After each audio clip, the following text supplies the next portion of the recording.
All right, welcome back, ladies and gentlemen, to another episode of the Fatboyz Dynasty Podcast.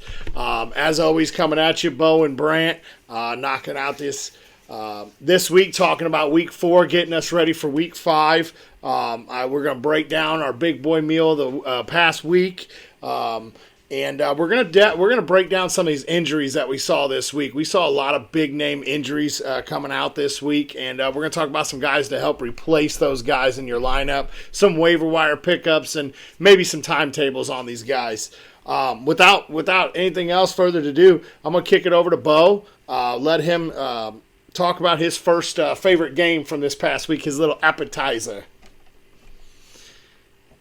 Yeah, so this appetizer brand actually happened to be one that we were watching a little bit and following along with as we did our live on Sunday morning, having that game on at 9 a.m. or 8:30 with the Vikings and the Saints over there in London, a little across the pond action, if you will. So Kirk Cousins apparently must have thought it was a primetime game because although the Vikings did pull off the win, his numbers weren't all that great. 273 yards passing, 1 touchdown, 1 interception. Dalvin Cook really didn't get it going a whole lot this week either. 20 attempts, 76 yards, so the carries are good. And then as far as your pass catchers, Justin Jefferson had an amazing game. 13 targets, 10 receptions, 147 yards. And then Adam Thielen as well had 9 targets, 8 receptions, 72 touchdowns. Alexander Madison with his lone catch of the day scored the touchdown there. And then Justin Jefferson actually ran one in as well. On the other side of the ball, no Alvin Kamara, no Michael Thomas. A lot of those guys were out. But Andy Dalton was at the helm for the Saints. 20 completions out of 28 attempts, 236 yards, 1 touchdown on the ground. Latavius Murray led the way after Mark Ingram got banged up. 11 carries for 57 yards and a touchdown. He is now an active member of the Denver Broncos roster. So I'm sure Saints are hoping to get Alvin Kamara back. And then leading the way in receiving, you had Chris Olave with 7 targets, 4 receptions, 67 yards, and a touchdown. So great way to get the weekend started, Brant, with the early morning game there in London. Yeah, it was definitely fun to have the little football on in the background during our starts and sits Sunday morning. Pretty good game to watch. Pretty good game to watch back and forth. My appetizer was a game that you and me talked about, what I thought about quite a bit on our live on Sunday, and that's the New England Green Bay game. We thought this game was going to get out of hand fairly quick, and it did not. This game was up and down and a real fun one to watch, and it really shocked me and surprised me a lot. We saw Brian Hoyer go out fairly early, and we got to see Mr. Zappy come in and lead the helm there in New England. So, and take that game into overtime, which was really surprising. Now, I honestly, with the way he performed, it would not be surprising to see him start next week if Mac Jones has to miss another game. Zappy went 10 for 15 for 99 yards and a touchdown. And New England led the way with their rushing attacks. They ran the ball over 30 times. Damian Harris, 18 for 86 yards and 4.8 yards per carry, 1 touchdown. Stevenson went 14 for 66 and 4.7 yards per carry, which says something. But this is what really stood out to me is none of the real pass catchers really stood out. Zappy did a good job of spreading the ball out. You had Aguilar with 3, and then you had Parker and Bourne both with 2. This is the one that stood out really to me, was Ramondre Stevenson. He definitely was the pass catching target for out of the backfield. He had 5 targets for 4 catches. And I mean, he did only have 23 yards, but definitely was the guy out of the backfield. As you saw, Damian Harris had his lone target. He caught it, but it was a negative 2-yard completion. So Zappy definitely spread the ball out nicely. So once again, he did kind of exactly what New England normally does. They don't really give us any fantasy help to sort out their situation. The other thing that really stuck out to me was Harris played 55% of the snaps to Stevenson played 55% of the snaps to Damian Harris's 45. Whoa. So really no clarification on who's going to lead that backfield. So, but this definitely was one of the funner games I enjoyed watching this weekend, and I honestly thought it was going to be a game that I was going to turn off fairly quickly, and it did not turn to be that way. No, that was definitely a fun game as well. The game that I spent most of my time watching before I had to attend a wedding on Sunday, which again I want to say should be an absolute crime that people are having weddings on a Sunday during football season. Just absolutely no care for your guests' level of comfort there. But I did make sure I had my Falcons game on the phone as I'm sitting there waiting for the wedding to get started and whatnot. And I was very happy with the result. Maybe not so much how we got there. So on the Browns side of the ball, Jacoby Brissett had 21 completions out of 35 attempts, 234 yards passing, 1 interception, no touchdowns there.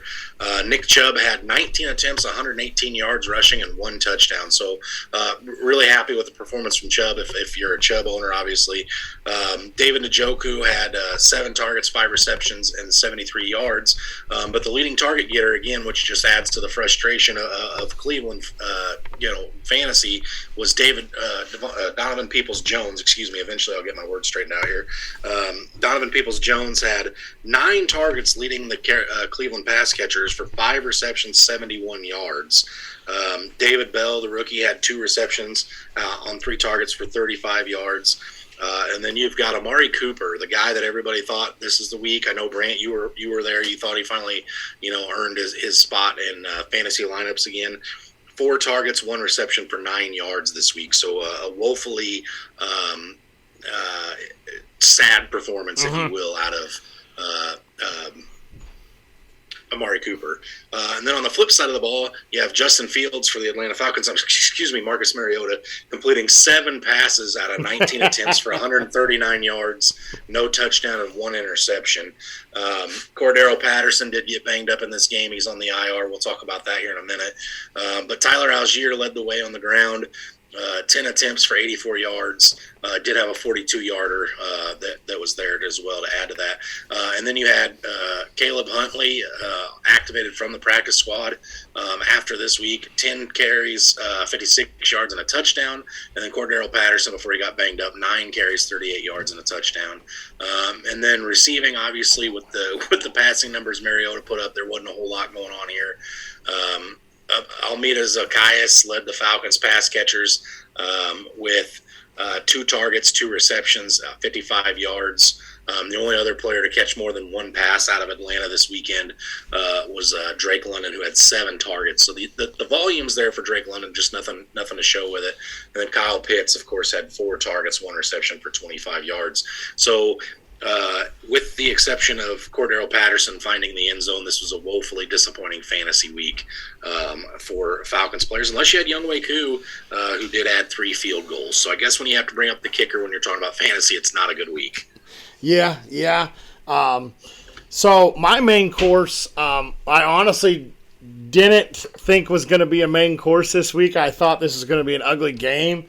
But it was so much fun to watch. It was good to see these 2 offenses really click, and that's the Seahawks at Detroit. Who would have thought this game would feature our top 2 scoring fantasy quarterbacks of Week 4?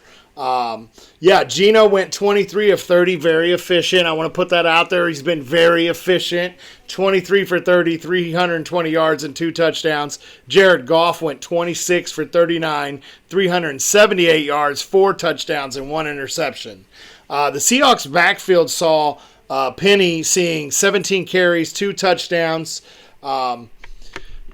2 touchdowns and well over 150 yards. So it definitely was looking like a Penny going back 151 yards. Sorry, not well over. But it definitely looked like Penny went back to the way he ended last year. It came out. Kenneth Walker only saw 8 carries for 29 yards. So Penny definitely led the way there. And DK Metcalf really looks like he's getting back into the groove of things with Geno.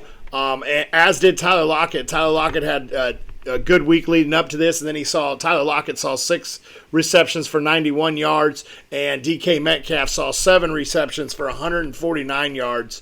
So really the pass catchers there in Seattle's were really starting to come out, and I mean, not a surprise to anybody, especially you, as we always make this joke, are the lone Our two passing touchdowns came to our tight ends in Will Dissly and Noah Fant, and that was Noah Fant's only catch. Dissly did have 4 catches for 39 yards. Not anything really to write home about. But what is to write home about is Mr. Geno Smith rushing for a touchdown on 7 carries for 49 yards and a rushing touchdown. Definitely write home about that one. We'll probably have a vote. I'm starting to see this. We'll probably get an MVP vote before Russell Wilson does. T.J. Hawkinson this week is a guy that I really want to talk about. I don't want to get too much into the pass catchers there for Detroit because they were missing a lot of guys. Josh Reynolds did lead the way for wide receivers at 7 receptions, 81 yards, and Jamal Williams is definitely the guy to own when DeAndre Swift is out. 19 carries, 108 yards. But this is the one name I really want to bring up is T.J. Hawkinson. 8 receptions, 179 yards, and 2 touchdowns. Now, we did see T.J. Hawkinson struggle prior to this week, but this proves that T.J. Hawkinson is a top 3 tight end when the weapons are not there. So, other than that, I don't know if he is a certified top 10 guy week in and week out because it did take missing Swift, missing St. Brown, missing Chark, and a whole bunch of irrelevant names kind of in that receiving corps. Josh Reynolds, Tom Kennedy, Keith Raymond, Quintez Cephas were some of the names that were out there on that field. Very strong names. Yeah, this was a very fun game to watch, and I'm excited to see the Detroit Lions offense. They are the highest scoring offense in the NFL right now, so I am very excited to see this offense moving forward. Absolutely. So my last game of the week was exciting for a very few reasons. One of which was the fact that the Jets were getting Zach Wilson back. So this is obviously, I should have mentioned, the Steelers versus are hosting the Jets. So Zach Wilson was back. We were hoping to get a lot of answers about, who his favorite targets were, things of that nature. We have Zach Wilson back. 18 out of 36, obviously looked a little rusty. 252 yards passing, 1 touchdown, 2 interceptions. On the ground, you had Breece Hall leading the way with 17 carries, 66 yards, and a touchdown. Michael Carter carried it 9 times for 15 yards, 0 touchdowns.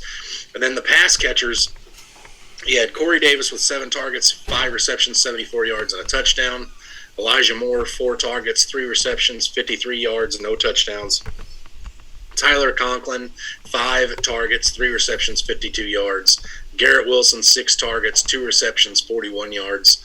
Michael Carter, 3 targets, 2 receptions, 14 yards. And Breece Hall, 6 targets, 2 receptions, 12 yards. So some pretty good fantasy relevant stats there from the Jets. And then on the other side of the ball, in a surprise move, we got to see Kenny Pickett come in and play. And Mitch Trubisky got benched after going 7 for 13 for 84 yards and an interception. Not necessarily a horrendous day, but Kenny Pickett comes in, and he did complete all 13 of his passes. Just 3 of them were to the Jets secondary. So we had 10 completions out of 13 attempts, 120 yards, no touchdowns. Again, the 3 interceptions. On the ground, Najee Harris, 18 attempts, 74 yards. And then Kenny Pickett added 6 rushes for 15 yards and 2 touchdowns. Gotta love to see that as a Najee Harris owner. Through the air, George Pickens led the way with 8 targets, 6 receptions, 102 yards. Pat Freiermuth, 9 targets, 7 receptions, 85 yards. Deontay Johnson, 4 targets, 2 receptions, 11 yards. And Chase Claypool is worth mentioning because I know he's a name that's owned. 2 targets, 0 receptions. So, pretty interesting to see how that's going to move forward. Obviously, we got to see the very first of Kenny Pickett in an NFL game, and then it was good to see Zach Wilson get back. Yeah, absolutely. It was definitely good to see that game. Good to see some of the young guys out there balling. And I know, Kenny Pickett's first game action didn't go probably according to plan perfectly, but he looked definitely serviceable, and it's going to be fun to see him going forward. I know Pittsburgh has some very tough matchups coming up. I know they got the Bills this week. I believe they also have, I'm going to pull it up real fast here, they got the Bills, and then they got Tampa Bay, and then they got Miami and Philly before their bye. So it's going to be real interesting to see that offense with Kenny Pickett moving forward against those good defenses. Absolutely. So my last game, my dessert of the week was definitely dessert. I got to watch it on Sunday night. I was glued to my TV. Little Super Bowl rematch from a couple years ago in Tampa Bay versus Kansas City. There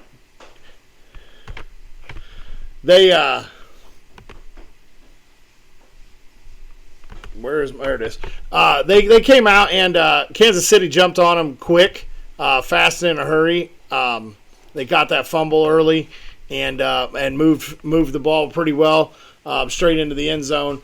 But let's talk about the Buccaneers first. Tom Brady threw the ball 52 times on Sunday night. 52 times, 39 for 52, 385 yards and 3 TDs, no interceptions.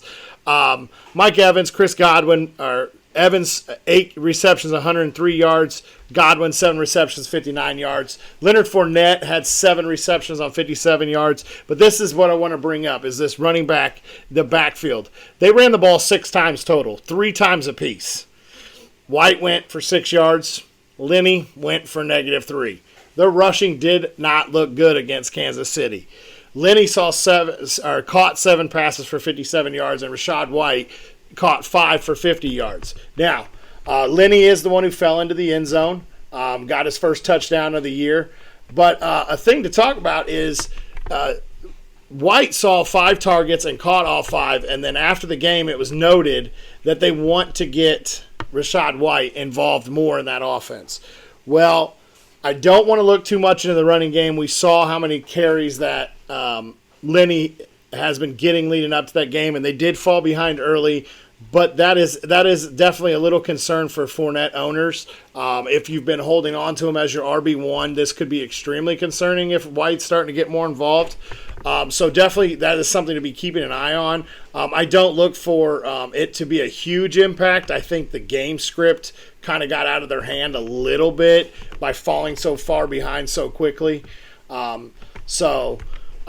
Just keep an eye on that one there. Now let's run over to the Chiefs side. The Chiefs Mahomes went 23 of 37, 249 yards, 3 touchdowns and an interception. Mahomes looked magical, nonetheless to say. He looked phenomenal.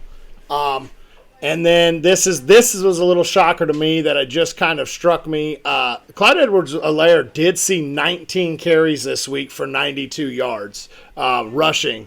So he did finally get some workload, a little better workload, because he saw 19 carries to Jerick McKinnon's 2 carries. Now, the back that really surprised me and impressed me much by watching the game was Isaiah Pacheco. He looked really good in the runs he did get. He had 11 carries for 63 yards. So that backfield is looking like we might be seeing another New England Patriots type thing. Now, Edwards-Helaire once again fell into the end zone twice. I believe it was only 2 times this week. Yeah, he fell in the end zone twice this week. He caught that magical pass from Mahomes that nobody knows really, still can't be explained to this day how he was able to get that pass out there and over the hands. But Clyde Edwards-Helaire, I don't know how this is going to sustain, but so far it is. And if it does all year, then CEH finishes probably as the RB1. But you and me have talked about this today, that we just don't see this sustaining all the way through the year. So let's talk about the pass catchers. Travis Kelce did Travis Kelce things. He came out, he balled out. I'm pretty sure he had 4 catches on the very first drive. He had 9 total catches, 92 yards, and a touchdown. Travis Kelce did Travis Kelce things. Now, as for the other pass catchers, we saw Valdez-Scantling, 3 for 63. Juju, 5 for 46. And Edwards-Helaire's lone reception was that magical catch. So, really nothing.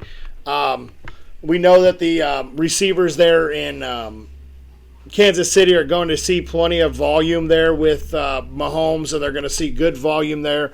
But you got to note that you can't start any of these pass catchers with complete confidence, because none of them have broken out with Mahomes. He is spreading the ball out phenomenally. He had 5 six different wide receivers targeted in that game. 5 caught a pass. That's not counting your running backs and Travis Kelce. That's just the wide receivers. So really, these wide receivers, I'm not comfortable with starting in my 1 or 2 slot. Any pass catcher there in Kansas City, though, I do feel comfortable putting on my flex almost week in and week out.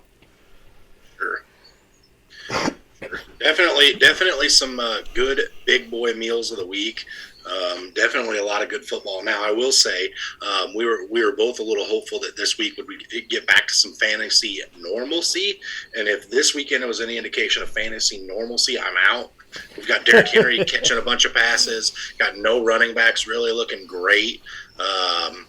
It's just it wasn't a good fantasy week in my opinion. It really was just honestly it was kind of terrible.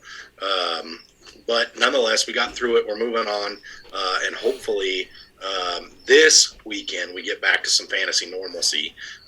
So anyway, coming out of this weekend, though, we did see several injuries. You had Javonte Williams tear his ACL; he's out for the season. Jonathan Taylor, they thought, had the high ankle sprain. Cordero Patterson went to the IR. And then obviously Tua's already been ruled out for this coming week with his concussion. Then we still got Swift and Kamara to kind of monitor. So let's start with Jonathan Taylor, since he is both Jonathan Taylor and Javonte Williams are in this Thursday night game. So if Jonathan Taylor misses Thursday night, is there anybody there that's worth starting in that backfield? Obviously, Nyheim Hines kind of has standalone value. Do you think Nyheim Hines kind of just takes the reins and he's the one who you got to go with, or where's your brain at on that? Well, like you said, he has standalone value already. But yeah, I think he takes over a lot of the carries. I don't see anybody else really in that backfield taking over a whole lot of carries. So Nyheim Hines is the only one that I would feel comfortable with. You're not going out. Taylor doesn't have a real handcuff that's going to be out on waivers unless you're in a really shallow league and Nyheim Hines is there. If Taylor misses this game, I look for Hines to have an amazing role this week. I see him probably seeing 10 to 12 carries. I don't think they're going to go nuts with giving him the ball. I think you see it spread out through different backs that are on their roster. But I do definitely see him in the game a lot more, and that use against the goal line, he always seems to find a way to sneak into the end zone too, so I could see him getting a couple goal line carries. Sure, absolutely. Deion Jackson's another one to monitor in my mind. Undrafted guy last year who's kind of hung around. But I expect Jonathan Taylor to play. The reports from today were that, even if he plays, his injury's not expected to get worse. It's not as bad as they initially anticipated. All very good things that were kind of come out about. It's not great that he has an ankle injury, but, the rest of it has all been fairly good news. Obviously you're hopeful that Jonathan Taylor plays. Now, on the opposite side of the ball, Javonte Williams is definitely not playing. Obviously the obvious answer there is Melvin Gordon. And then I've heard, rumblings, and I'm sure you have, Brant.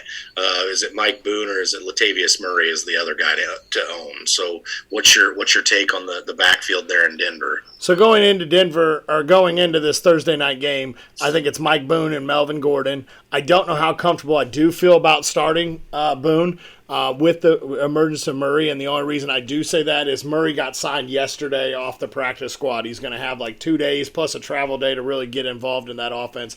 I know he did play in New Orleans took a couple snaps for the Saints this week, but that was all the way in London, so he may be feeling a little jet lag coming in too. So Gordon's the only one I'm comfortable starting this week in that backfield. I'd like to see how it shapes out. I do believe that it's going to end up in almost a 60-40 split by the end of the year with whoever fills that void of Williams, but I think Gordon takes over that Williams 60 role. But like you noticed a couple weeks ago, they just haven't quite given the full trust in Williams. It's been a lot of Gordon too, so it could end up almost the same thing as we've been seeing, but we definitely know that Gordon can be very productive. Right. Okay, so let's kind of hit on the other two.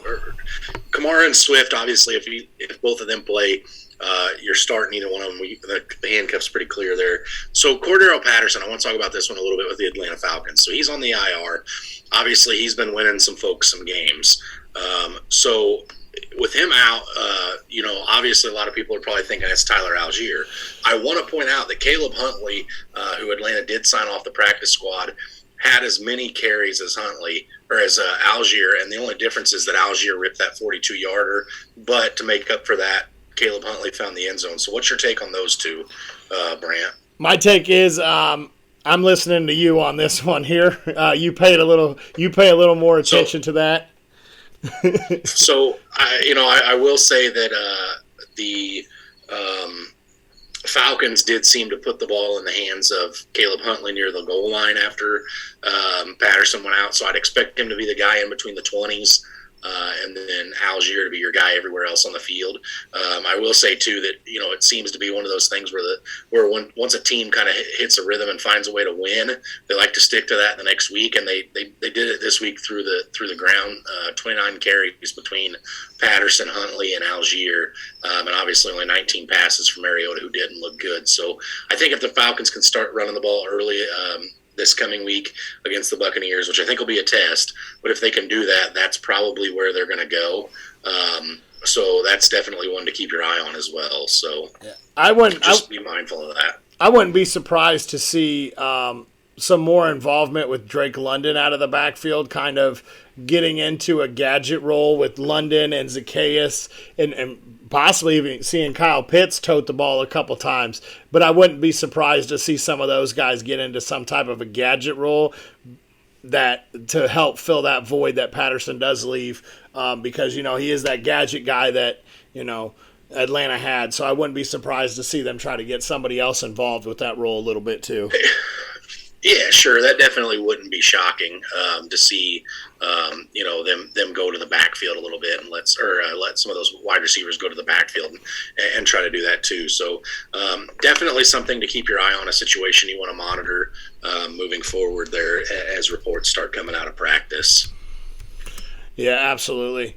So two of the names that I saw this week that got banged up a little bit. You were talking about the wide receivers. I'd like to talk, or you were talking about the running backs. I'd like to talk about a couple wide receivers that got banged up here a little bit with Rashad Bateman in Baltimore, and Treylon Burks there in Tennessee. Now, if Burks is not a go, I am starting Robert Woods with the utmost confidence. Treylon Burks was diagnosed with turf toe, not expected to have surgery, but will take a little rehab.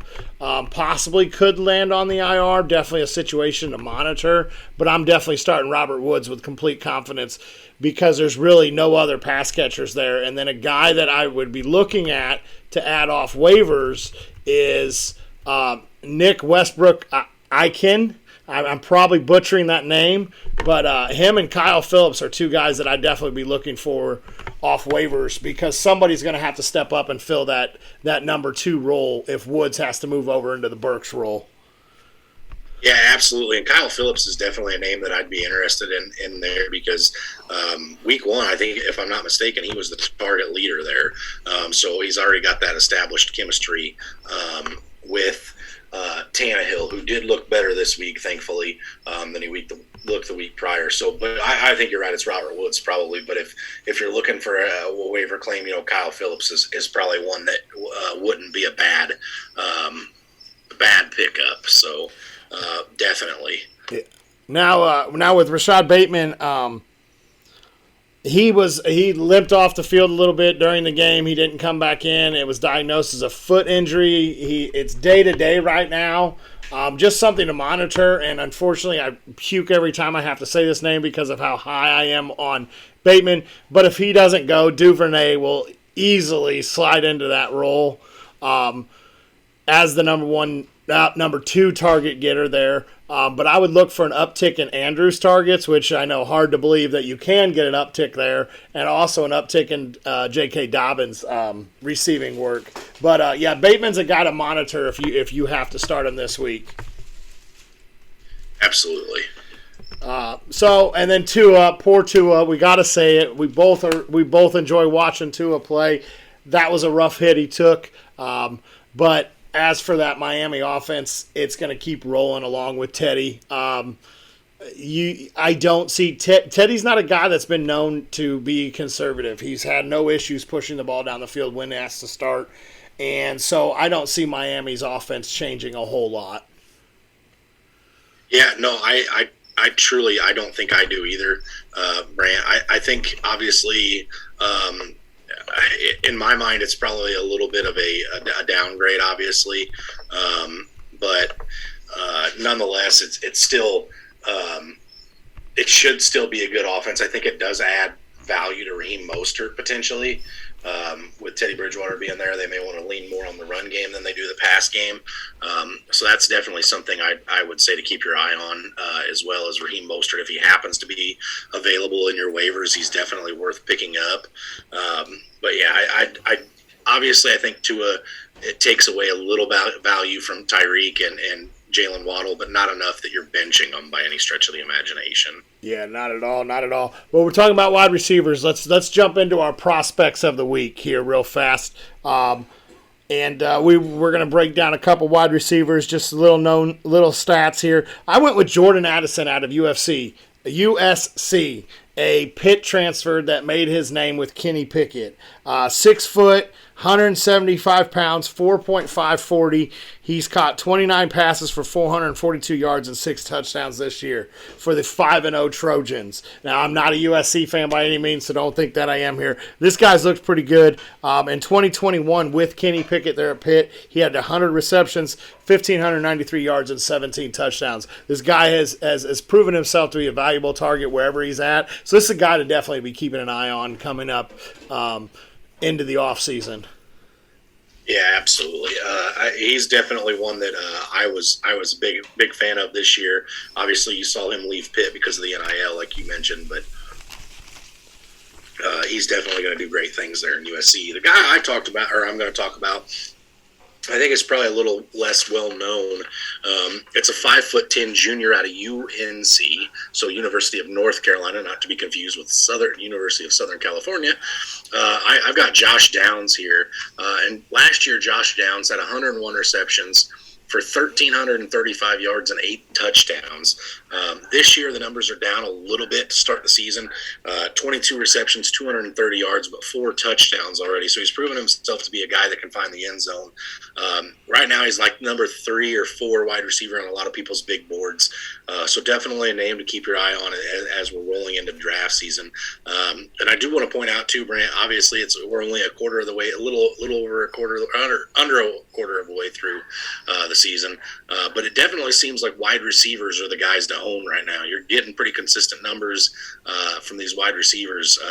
It seems like those guys that maybe did those 0 running backs are starting to be pretty happy with where they're at. I mean, if you have a team of Diggs and Jefferson, you've won a lot of your matchups. So maybe these wideouts are things to start keeping your eye on bigger when it comes to your rookie drafts. Yeah, absolutely.